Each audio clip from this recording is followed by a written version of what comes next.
हमारे साथ हैं शाश्वत गोयनका जो आरपीजी संजीव गोयनका ग्रुप के वाइस चेयरमैन है। Sir welcome on Zee business sir. Sir world economic forum Davos Switzerland में आपको क्या ऐसा लग रहा है कि इंडिया के जो प्रोस्पेक्ट्स हैं, स्पेशली जो यूएस में जो ट्रांजिशन हुआ है उसके बाद किस तरीके के प्रोस्पेक्ट्स आपको इंडिया ग्रोथ स्टोरी के लगे? सी इंडिया का ग्रोथ प्रॉस्पेक्ट्स तो I think I have been very bullish about it शुरू से ही। मतलब उसमें मतलब कोई डाउट नहीं है। अगर आप देखिए इंडिया का पॉपुलेशन भी अभी सबसे ज़्यादा है and more importantly young population है। And when there is a young population economy में बहुत अच्छा बूम आता ही है। और हमारे पॉलिसीज़ में आजकल बहुत कंसिस्टेंसी रहा है, गवर्नमेंट में भी कंसिस्टेंसी रहा है एंड आई थिंक उससे बहुत हेल्प मिला है इंडिया को। यहाँ पे भी अगर आप चर्चा करें इंडिया की, एंड यहाँ पे बहुत सारे सेशंस हुए हैं इंडिया पे, आई थिंक ये सेम नारा सभी का है कि बस अब इंडिया जैसा कोई नहीं, मतलब इंडिया के बिना मतलब काम नहीं हो सकता है। ये आपने बहुत अच्छा कहा कि इंडिया के सिवा कोई नहीं। सर एक और बज़वर्ड है दावोस में, वो है आर्टिफिशियल इंटेलिजेंस। आपकी भी बीपीओ कंपनी है, फर्स्ट सोर्स है। सर किस तरीके से आपको लग रहा है आर्टिफिशियल इंटेलिजेंस आगे ग्रो करेगा स्पेशली इन इंडिया, और आरपीजी संजीव गोयनका ग्रुप इस चीज़ को कैसे यूटिलाइज कर रहा है?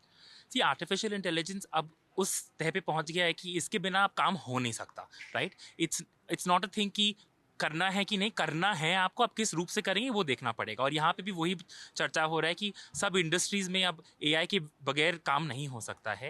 एंड हम जब अपनी तरफ देखते हैं तो हमारे सारे इंडस्ट्रीज़ में भी हम एआई का अलग अलग तरीके से इस्तेमाल कर रहे हैं, चाहे वो हमारा म्यूज़िक बिजनेस हो, मीडिया बिजनेस हो, और ख़ास करके हमारा BPO business first source specifically, वहाँ पे पूरा ट्रांजिशन हमारा वही है कि वो एआई फर्स्ट कंपनी बन जाए।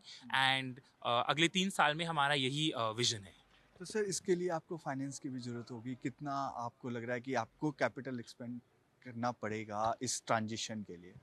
See this is one of the transition. अगर आप हमारी सारे ग्रुप में देखिए बहुत सारा ग्रोथ हो रहा है, बहुत सारा कैपेक्स इन्वेस्टमेंट भी हो रहा है। तो मैं अलग अलग अगर आपको बताऊँ तो बहुत टाइम बहुत लग प्लानिंग जाएगा, है, बहुत बहुत लंबा बड़ा लगेगा। ग्रुप है। बट यू नो बहुत सारा ग्रोथ अभी आपको देखने को मिलेगा एंड ग्रोथ के पीछे ऑफ कोर्स इन्वेस्टमेंट जाता ही है। तो सर एक और जो यहाँ पे भी काम हो रहा है, और भारत के अंदर भी इस पे काफ़ी काम हो रहा है, वो है green energy. Sir RPG Sanjiv Goenka group भी उसके लिए काफ़ी आपके प्लांट्स, कई पाइपलाइन। सर पाइपलाइन यदि आप बता पाएँ क्या फ्यूचर प्लान है, किस तरीके से ऑर्गेनिक ग्रोथ होगी, किस तरह से इनऑर्गेनिक ग्रोथ? अभी हम लोग 5 गीगावाट सेटअप कर रहे हैं, विंड और सोलर हाइब्रिड मिला के। एंड बहुत सारे प्रोजेक्ट्स हैं ये 5 गीगावाट के लिए, जो अलग अलग स्टेजेस पे है अभी। कुछ प्री कमिश्निंग, कुछ कनेक्टिविटी स्टेज, कुछ लैंड प्रोक्योरमेंट स्टेज, सब अलग अलग स्टेज पे है। तो ये हमारा चल रहा है एंड अगले 3 साल में आपको देखने को मिलेगा। एंड उसके बाद आशा है कि 10 गीगावाट तक लेके जाए।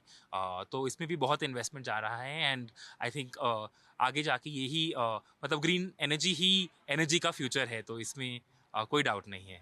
Sir budget is also around the corner. Sir क्या आपको लग रहा है क्या ऐसा होना चाहिए जिससे जो हम अभी 6.5 ग्रोथ रेट पे जो चल रहे हैं वो ग्रोथ रेट में एक्सेलरेट हो? जिस तरीके से कल आंध्रा सीएम ने कहा कि हमें डबल डिजिट ग्रोथ से ही ग्रो करना पड़ेगा, अदरवाइज हम मिडिल इनकम ट्रैप में फंस जाएंगे।